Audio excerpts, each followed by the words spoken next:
जमानो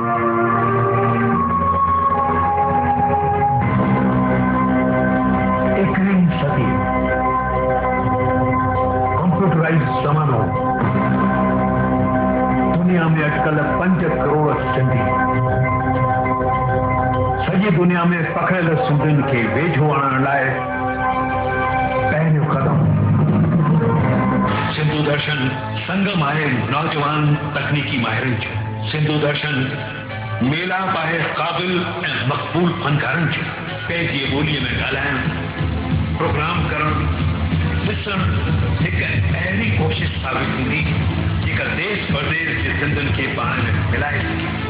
सिंधु दर्शन ते तव्हां दर्शन करे सघंदा पंहिंजी संस्कृति सभ्यता रीतियुनि ऐं रस्मुनि जो कला ऐं विंदो जो। अचो त गॾिजी पाण में ॻायूं ऐं वॼायूं पंहिंजी कला साहित्य ऐं ॿोलीअ खे बचायूं। सिंधु दर्शन सिंधु दर्शन ॻायूं वॼायूं ॿोली बचायूं। सिंधी मुंहिंजो मान आहे, सिंधी मुंहिंजी शान आहे। 10 साल हिकु ई संदेश, हिकु ई नज़रियो, हिकु ई सिंधु दर्शन जंहिंजो हिकु ई पैगाम आहे। ॻायूं वॼायूं मिली करे सिंधी ॿोली बचायूं। अगरि चैन सां सुणो आहे त जागी वञो, छो त घटि पई थींदी वञे असांजी सिंधियत।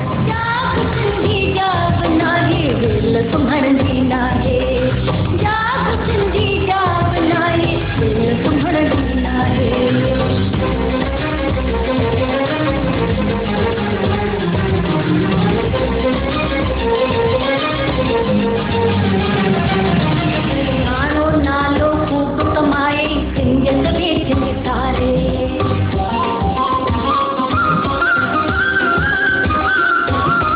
नालो नालो खूब कमाए सिंधियत बेच निकारे। दुनिया जे ॿोलियुनि खे जाते सिंधी हेठि बुलाए। सोच सम्झ छा पातो छातो हेठि विञाए, छातो हेठि विञाए, छातो हेठि विञाए।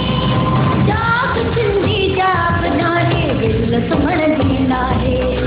जाग सिंधी जाग नाहे दिल सुम्हण जी नाहे।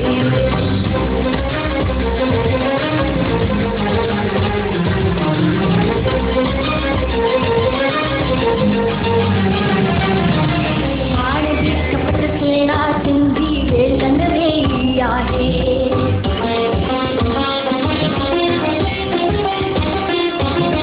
हाणे बि खपत सुहिणा सिंधी वेलनि वेही आहे। सिंधियत सिंधी ॿोली कचरनि खे हेठि विराहे। मथां सुनो तोखा भाऊ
असांजी नज़र हूंदी आहे हर हिकु ख़बर ते ऐं तव्हां ॾिसण वारा आहियो ख़बर जी नज़र। यस कृतिका, त हाणे ख़बर जी नज़र में अचो त ॾिसूं राजस्थान, गुजरात, महाराष्ट्र ऐं दिल्लीअ जूं ख़बरूं।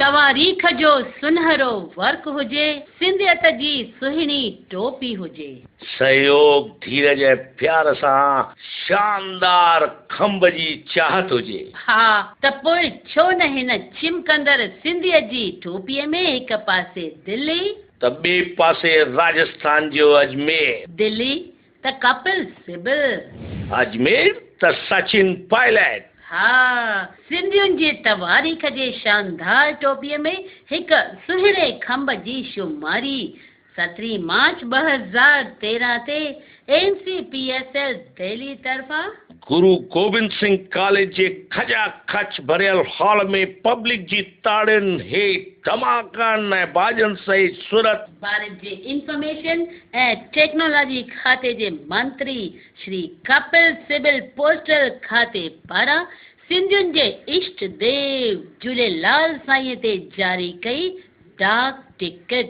सिंधी लोग कहीं भी दुनिया में हो, दुनिया को जोड़ते हैं। अहिड़े ई तरीक़े राजस्थान जे अजमेर जे member of parliament and minister Shri Sachin Pilot ji, Suryavanshi Thakur Sain Omlal ji, mister OS Veeraval, general post master general Rajasthan परिमंडल, mister Kamal Bakhodia, mayor Ajmer, mister Vasudev Devnani, MLA north zone Ajmer, mister Naval Rai Bachani, mister Harish Jamnani, doctor Lal Thadani ऐं साईं कुमार लाल ठाकुर जी अॻवानी में बि कयो वियो डाक टिकट जो विमोचन। दिल्ली में कपिल सिब्बल साहब इसको कर रहे हैं, यहाँ पर मैं कर रहा हूँ, 1-2 शहरों में और हो रहा है। और ये आप लोगों के लिए बड़ी गौरव की बात है कि झूलेलाल जी की डाक टिकट पूरे देश भर में कई जगह पर एक साथ हम लोग यहाँ पर उसका विमोचन और उसको प्रस्तुत कर रहे हैं। दिल्लीअ जे प्रोग्राम में सिंधीअ जे आला अदीबनि पंहिंजा पेपर पढ़िया। श्री हीरो ठाकुर पूज्य झूलेलाल साईं जा पंजकरा उनवान ते पंहिंजो आलमाणो पेपर पढ़ियो। निर्मल गोपलानी ऐं इंदर गुरनानी इनखे क़बूल कयो। पंहिंजे शाइराना अंदाज़ सां निर्मल गोपलानीअ ॻाल्हाईंदे पंहिंजे संचालन खे विंदुराईंदड़ बणायो ऐं स्वागत करे सन्मान ॾिनो NCPSL मेंबरनि श्री इंदर गुरनानी, हीरो ठाकुर, रवि टेकचंदानी, राजेंद्र मनवानी, अशोक आंशवानी, राजू भरत, श्रीमती रेनू ईदनानी ऐं ॿियनि जो। मुरलीधर जेटले, नंदलाल जोतवानी। ख़ुशी जी ॻाल्हि आहे जॾहिं असीं पाण सभई सिंधी करे सोच वीचार कंदा आहियूं, अॻिते वधण जी कोशिशि कंदा आहियूं। सभिनी महिमाननि ऐं मान वारनि जा लख शुक्राना जिन हिन प्रोग्राम खे सफल बणायो। राजस्थान जे अजमेर जे हिन प्रोग्राम के सफल बणाइण वारनि में हुआ नारायण चहानी, लीमा पनवानी, कामना गोखलानी, नारायण तकियानी, जयकिशन परवानी। ख़बर ते नज़र असांजे सिंधियत जे सचे शहराई श्री सुनील लालवानी फ्रॉम अजमेर।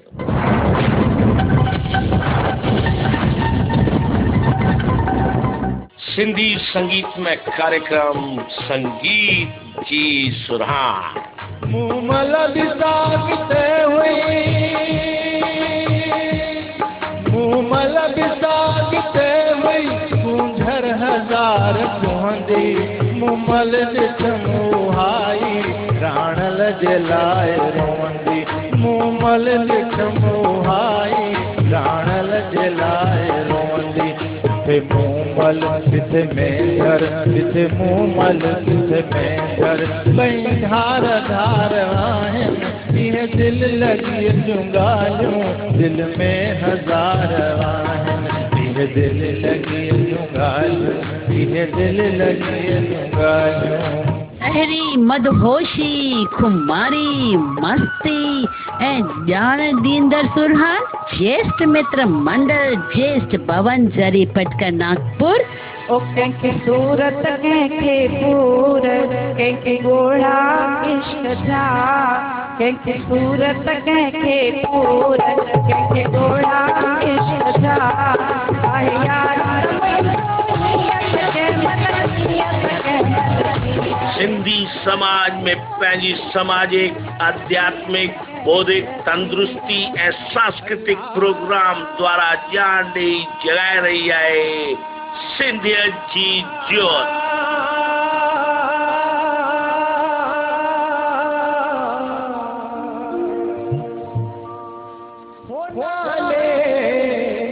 अलख जे बेड़ो तार मुंहिंजो नाले अलख जे बेड़ो तार मुंहिंजो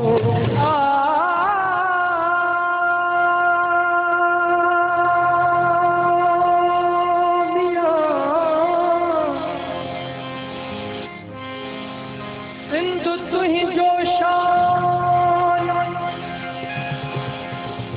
सिंधु तुंहिंजो शान छाए छाया तुंहिंजी पाक पणीअ खे सुरमो करे पाया नचीली हूं निभाया निर्मल वटे नाग सां होला सिंधु मुंहिंजी अम्मा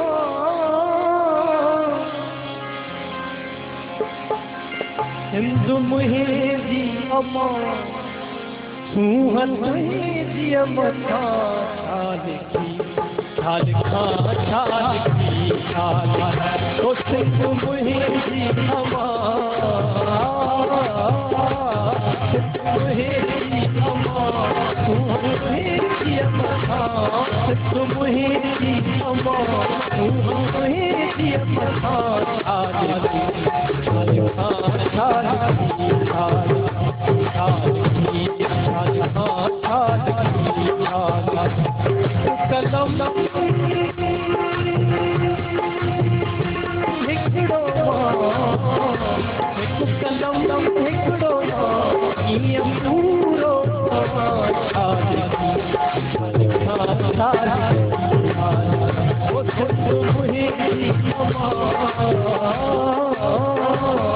ज्येष्ठ मित्र मंडल जा president Arjun Das Ahuja, vice president Sukhdev Bhagchandani, secretary Manohar Motsinghani ऐं जॉइंट सेक्रेटरी रमेश सचदेव। हिन प्रोग्राम ते नज़र हुई सिंधु दर्शन जे निष्काम सेवा करनी राम मेडवानी ऐं संजय कुकरेजा जी। पर खेनि सुहिणो सहयोग मिलियो शोभा भाग्या जो बि। हलूं था हलचल ख़बरुनि ते। हा साईं, हलचल उहे ख़बरूं आहिनि अचण वारे ॾींहनि में थियण वारनि कार्यक्रम जूं ख़बरूं। त हलूं हलचल ख़बरुनि ते। संस्था जी तरफ़ां चूडू नाट्य समारोह 18 अगस्त 2013 जो शाम जो 6:30 रविंद्र नाट्य गृह इंदौर में मनायो वेंदो। वधीक जानकारी लाइ संपर्क करियो असांजे regional bureau chief Rajendra Sachdev ji. Chaliho महोत्सव बिलासपुर जी शुरूआत थी 20 जुलाई खां, जेको 28 अगस्त तक हलंदो ऐं उन जा आयोजक झूलेलाल वेलफेयर सोसाइटी बिलासपुर। सहयोग आहे पूज्य सिंधी सेंट्रल पंचायत ऐं समस्त वार्ड पंचायत। विजय दुसेजा संत सखी बाबा आसुदा राम साहब जी के 10वें निर्वाण दिवस के मनायो पियो वञे। पूज्य सखी चालीहा जे रूप में 9 अगस्त का 18 सितंबर तक आलमबाग लखनऊ में शिव शांति संत आसुदाराम आश्रम में कौशल्या वर्धक स्पर्धा 2013 15 अगस्त के ॾींहुं मनाई पई वञे भावनगर गुजरात में। श्री झूलेलाल मंदिर भावनगर गुजरात में चालीहो महोत्सव मनायो पियो वञे 2 अगस्त का 10 सितंबर तक। कार्यक्रम जे थियण जा असां वटि आहिनि फोटोग्राफ्स। हलूं था उन्हनि फटाफट ख़बरुनि ते।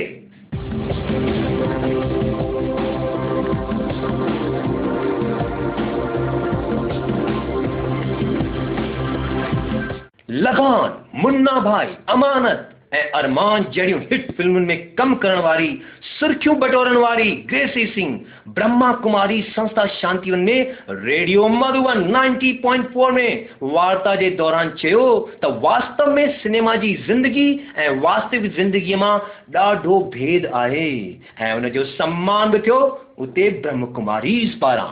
भारतीय सिंधु सभा जोधपुर महानगर इकाई पारां पूज्य सिंधी पंचायत प्रताप नगर जे सहयोग सां 8 दिवसीय सिंधी बाल संस्कार शिविर जो आयोजन कयो वियो, जंहिंमें 56 सिंधी विद्यार्थियुनि खे सिंध जी ॼाण ॾिनी वई। ख़बर ते नज़र हुई जेठानंद लालवानी जी।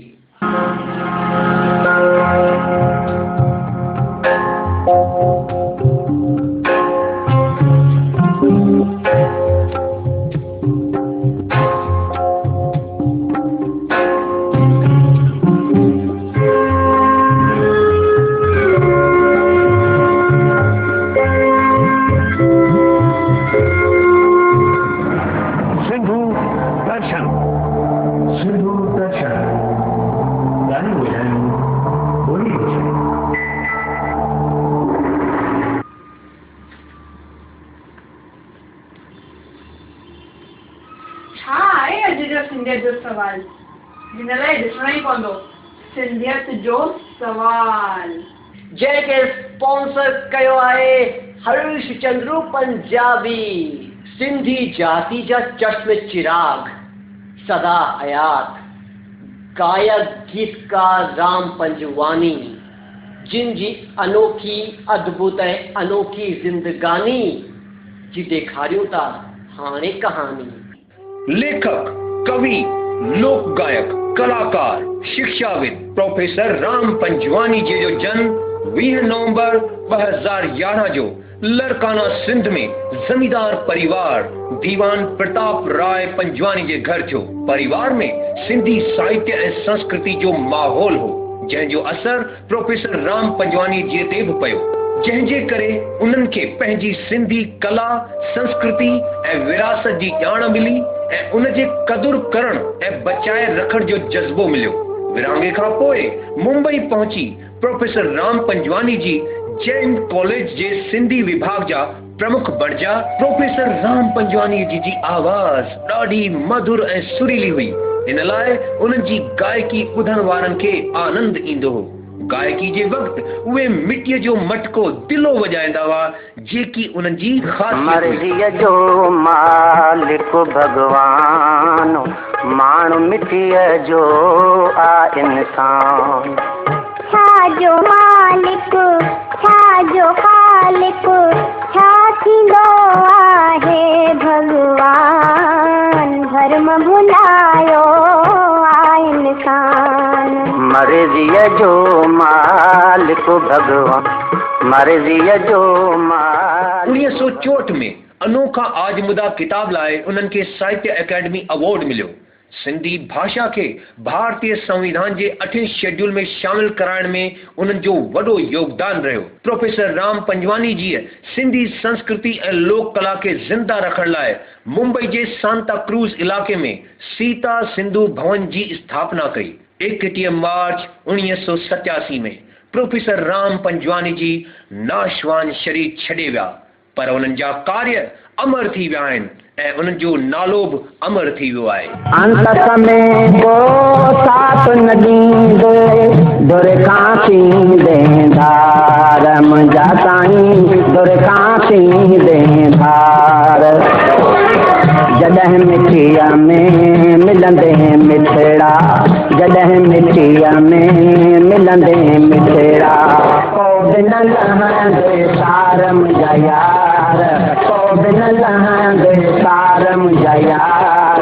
नचना चूड़े अथई रेल नचण जी रेल नचण जी रेल नचण। सितारनि सां चंड चंड सां चांदनी चांदनी सां चकोर जीअं आसमान में चमकंदो हूंदो उहे ई ॾींदा तव्हां इन सवाल जो सही जवाब अगर तव्हां दादा राम पंजवानी खे दिल सां ॾिठो हूंदो।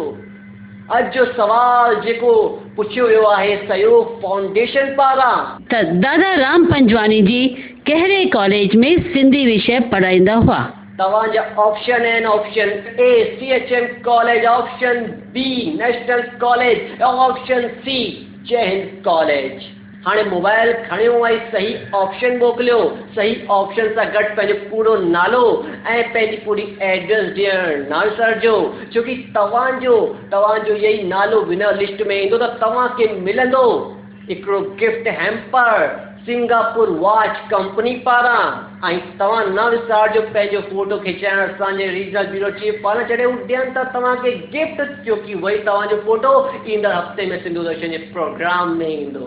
दोस्तों उहे त अलविदा चई जॾहिं को अखियुनि सां परे थींदो आहे, अखियूं त रोईंदियूं आहिनि पर दिलि मजबूर थींदो आहे। चवंदो कान्हे को बि कुझु बि जुबां सां मगर, चवंदो कान्हे को बि कुझु बि जुबां सां मगर, दिल में दर्द त ज़रूर थींदो आहे। पर असांखे दर्द न ख़ुशी पई थिए तव्हां खां अलविदा वठंदे, छोकी नेक्स्ट वीक इन ही जॻह ते इन ही प्रोग्राम में तव्हां सां वरी रूबरू थींदासीं। तेसि ताईं ॾियो इजाज़त पंहिंजे दोस्त इन प्रोग्राम जे होस्ट खे। जय झूलेलाल।